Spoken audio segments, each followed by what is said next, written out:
जय हिंद। नमस्कार साथियों, कैसे हैं आप सभी लोग। उम्मीद करते हैं कि आप सभी लोग अच्छे होंगे और आप सभी लोग की तैयारी जो है साथियों बिल्कुल ही अच्छी तरीके से चल रही होगी। और साथियों आज की इस क्लास में हम सभी लोग जो है BSF HCM एंड SI के लिए टॉप ऐसे इंपोर्टेड और चुनिंदे प्रश्नों को जो कि साथियों आपके 1, 2 और 3 सितंबर के एग्जाम के लिए काफी इंपोर्टेंट है। तो साथियों यदि आप भी इस बार BSF HCM में एक सीट पक्की करना चाहते हैं तो ये क्लास साथियों आपके लिए वरदान साबित होने वाले हैं, क्योंकि साथियों इसमें आपके टोटल 100 क्वेश्चन पूछे जाते हैं जो कि आज की इस क्लास में हम आपको कराएंगे। और ये सारे क्वेश्चन आपके पेपर में पूछे जाने वाले क्वेश्चन हैं। तो क्लास काफी इंपोर्टेंट है और अच्छे से देखिएगा और इन सभी क्वेश्चनों को आप अच्छे से जरूर याद कर लीजिएगा। तो चलिए क्लास को हम स्टार्ट करते हैं और देखिएगा कि क्वेश्चन जो है क्या पूछे गए। साथियों यहाँ पे पहला नंबर क्वेश्चन पूछे गए जो कि हिंदी से क्वेश्चन है कि परोपकार का जो है ना सही संधि विच्छेद क्या है। चलिए बताइए। ये सारे क्वेश्चन बिल्कुल इंपोर्टेंट और एनालाइज किए गए क्वेश्चन है जो कि आपके पेपर में हूबहू ये सारे प्रश्न आपको छपने वाले हैं और बताएंगे आप यहाँ पे कि परोपकार का सही संधि विच्छेद क्या होगा। तो परोपकार का सही संधि विच्छेद होता है पर जोड़ उपकार, जो कि ऑप्शन ए यहाँ पे इस क्वेश्चन का जो है सही जवाब दिए गए। चलिए अगला क्वेश्चन यहाँ पे आप देखेंगे और यहाँ पे क्वेश्चन है आपसे कि निम्न में से अशुद्ध वाक्य का शुद्ध रूप चुनिए। चलिए बताइए। सीधे सीधे ये पेपर में आपके छपने वाले प्रश्न हैं, इसको अच्छे से याद रखेंगे कि निम्न में से अशुद्ध वाक्य का शुद्ध रूप चुनना है आपको। तो यहाँ पे सही जवाब क्या हो जाएगा। तो वह मुझे बुला रहा है, ये क्या है। तो यह आपके शुद्ध वाक्य का शुद्ध वाक्य है। ऑप्शन सी लगाए हैं तो सही जवाब है। अगला क्वेश्चन यहाँ पे आप देखेंगे जो सीधे आपके पेपर में छपेगा, आंखों में धूल झोंकना मुहावरे का अर्थ है। चलिए बताइए। तो आंखों में धूल झोंकना मुहावरे का अर्थ क्या होता है। तो इसका अर्थ होता है धोखा देना। ऑप्शन बी लगाए हैं तो सही जवाब है धोखा देना होगा। चलिए अगला प्रश्न यहाँ पे देखेंगे आप। क्वेश्चन है कि यथाशक्ति में जो है कौन सा समास है। चलिए बताएंगे आप यहाँ पे। तो यथाशक्ति में कौन सा समास हो जाएगा। तो आपका सही जवाब रहेगा कि यथाशक्ति में अव्ययी भाव समास हो जाएगा। ऑप्शन यहाँ पे बी सी जो है सही जवाब होगा।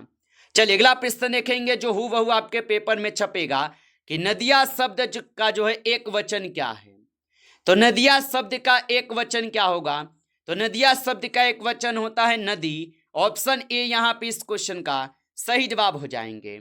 अगला क्वेश्चन यहाँ पे देखेंगे आप और यहाँ पे क्वेश्चन है आपसे 6 नंबर कि असफल शब्द में कौन सा उपसर्ग है। हूबहू ये आपके पेपर में छपेगा प्रश्न कि असफल शब्द में कौन सा उपसर्ग है। तो असफल में आप सभी लोग का अ जो है ये आप सभी लोग का यहाँ पे उपसर्ग दिए गए, आप अच्छे से इनको याद रखेंगे।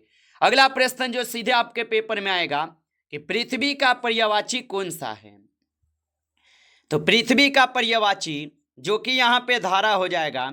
ऑप्शन यहाँ पे 20 सही जवाब है धारा होगा।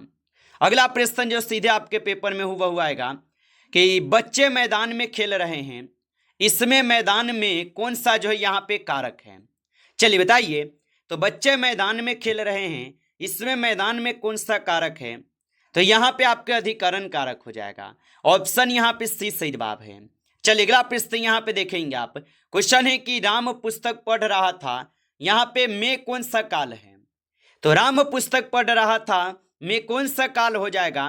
तो इसमें आप बता देंगे ये आपके अपूर्ण भूतकाल है। ऑप्शन यहाँ पे बी लगाए हैं तो बिल्कुल ही सही जवाब होगा। चलिए अगला प्रश्न देखेंगे जो सीधे आपके पेपर में हूबहू छपेगा कि शिक्षक ने छात्र को पुस्तक पुरस्कार दिया, वाक्य में छात्र को कौन सा कारक है। तो शिक्षक ने छात्र को पुरस्कार दिया, वाक्य में छात्र को कौन सा यहाँ पे कारक है। तो ये आप सभी लोग का संप्रदान कारक है। ऑप्शन सी हो जाएगा सही जवाब संप्रदान कारक। अगला प्रश्न यहाँ पे देखेंगे आप और यहाँ पे प्रश्न है आप लोगों से कि मुख चंद्रमा के समान सुंदर है में कौन सा अलंकार है। तो मुख चंद्रमा के समान सुंदर है में कौन सा अलंकार हो जाएगा। तो इसमें आप बता देंगे इसमें उपमा अलंकार है। ऑप्शन आपका बी हो जाएगा सही जवाब उपमा अलंकार। चलिए अगला प्रश्न देखेंगे जो सीधे आपके पेपर में हूबहू छपेगा और प्रश्न क्या पूछा कि आशा का विलोम शब्द है। चलिए बताइए। तो आशा का जो विलोम शब्द होगा ये आप सभी लोग का निराशा हो जाएगा। ऑप्शन यहाँ पे बी सही जवाब है, निराशा होगा। चलिए अगला प्रश्न देखेंगे आप। क्वेश्चन है कि जो दिखाई न दे उनके लिए एक शब्द है। तो जो दिखाई न दे उनके लिए एक शब्द जो है यहाँ पे आप सभी लोग का अज्ञेय हो जाएगा। ऑप्शन यहाँ पे बी सही जवाब होगा। चलिए अगला प्रश्न यहाँ पे देखेंगे आप। क्वेश्चन है आपसे कि निम्न में से शुद्ध वर्तनी कौन सी है।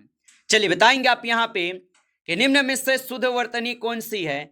तो यहाँ पे शुद्ध वर्तनी आपको बताना है, बताइए कौन सा होगा। तो स्वास्थ्य जो है यहाँ पे ऑप्शन बी में बिल्कुल ही शुद्ध है, ऑप्शन बी सही जवाब है।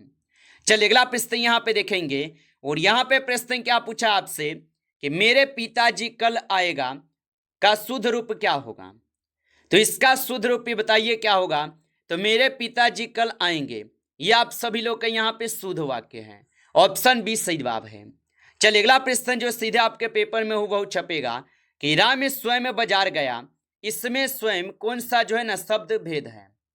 तो ये आप सभी लोग का हो जाएगा निजवाचक सर्वनाम, ऑप्शन यहाँ पे बी सही जवाब है, निजवाचक सर्वनाम। अगला प्रश्न यहाँ पे देखेंगे आप जो सीधे पेपर में छपेगा कि कर्ण का तद्भव रूप है। तो कर्ण का तद्भव रूप जो है कान होता है, ऑप्शन ए यहाँ पे सही जवाब है, कान होता है।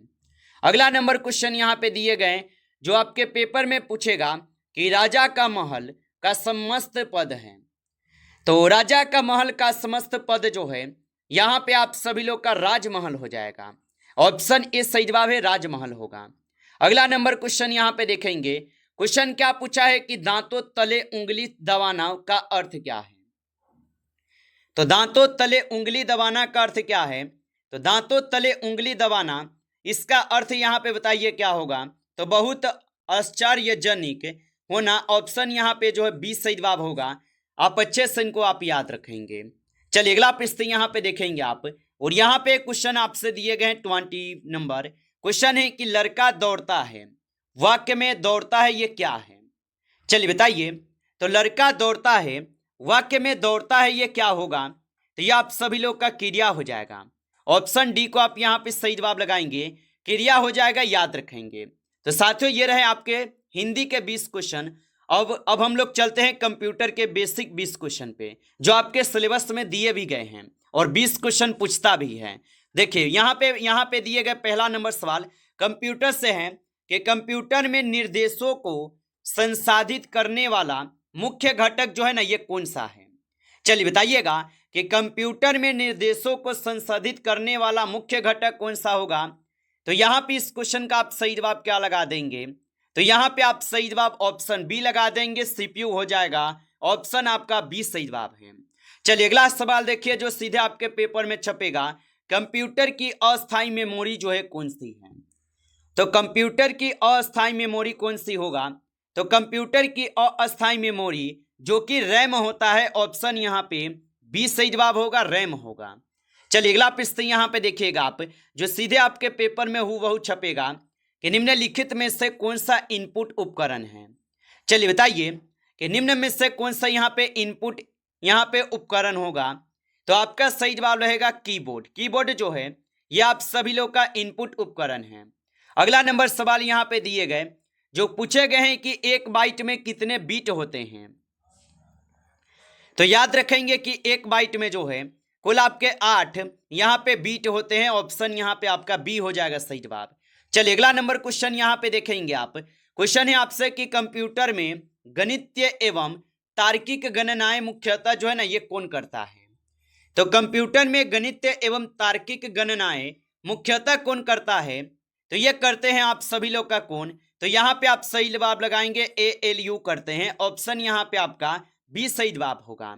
चलिए अगला नंबर सवाल देखेंगे जो सीधे आपके पेपर में पूछेगा रोम की प्रमुख विशेषता जो है क्या है। चलिए बताइए। तो रोम की प्रमुख विशेषता क्या होता है। तो आपका सही जवाब रहेगा कि रोम की प्रमुख विशेषता होता है इसमें संग्रहित जानकारी बिजली बंद होने पर भी बनी रहती है। तो ऑप्शन यहाँ पे आपका बी सही जवाब हो जाएगा, याद रखेंगे। चलिए अगला नंबर सवाल देखेंगे जो आपके पेपर के लिए इंपॉर्टेंट है। निम्नलिखित में से कौन सा यहाँ पे ऑपरेटिंग सिस्टम है। चलिए बताइए मेरे भाई। यदि आपको ये क्लास अच्छा लग रहा हो तो इस क्लास को एक बार आप जरूर लाइक कीजिएगा और नए जुड़े हैं आप इस चैनल पे तो चैनल को सब्सक्राइब करके ऑल नोटिफिकेशन को ऑल पे दबा के जुड़ जाइएगा, जिससे कि जब भी कोई नई क्लास हो सबसे पहले क्लास का नोटिफिकेशन आपके पास पहुंच सके। तो चैनल को सब्सक्राइब कर लीजिएगा।